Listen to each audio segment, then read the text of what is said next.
Hello बच्चों, let's read the question. Question says a vehicle is moving on a rough road in a straight line with uniform velocity. For options given, option A says no force is acting on vehicle, option B says a force must act on the vehicle, and option C says an acceleration is being produced in the vehicle, and option D says an centripetal acceleration is being produced in the vehicle.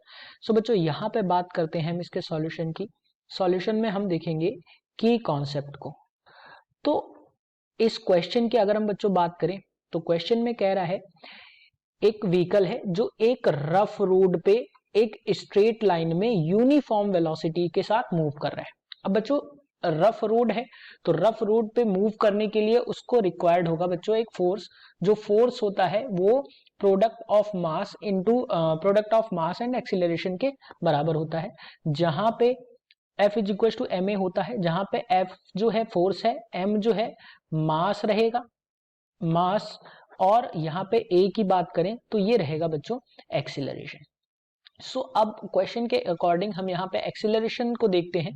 तो acceleration जो होता है वो होता है rate of change of velocity यानी dv by dt के according रहता है.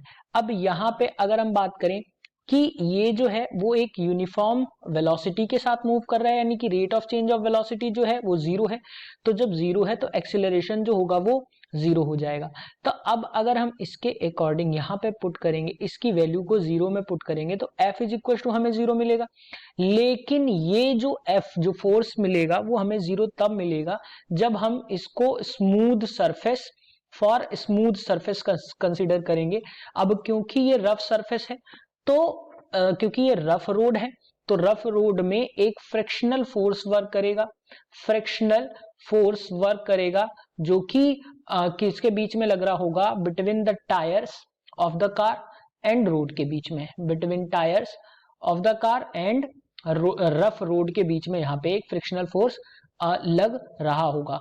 सो दूसरी बात, अब अगर हम ऑप्शंस की इसके अकॉर्डिंग हम ऑप्शंस की बात करें तो no force is acting on vehicle ये सही तब होता जब स्मूथ सरफेस होती, तब यहाँ पे ये ऑप्शन फर्स्ट जो है वो सही हो जाता. तो ऑप्शन ए जो है वो यहाँ पे गलत हो जाता है. ऑप्शन बी की बात करें, अ force must act on the vehicle, क्योंकि ये फोर्स फ्रिक्शनल फोर्स के बराबर है तो ऑप्शन बी जो है वो सही हो जाता है.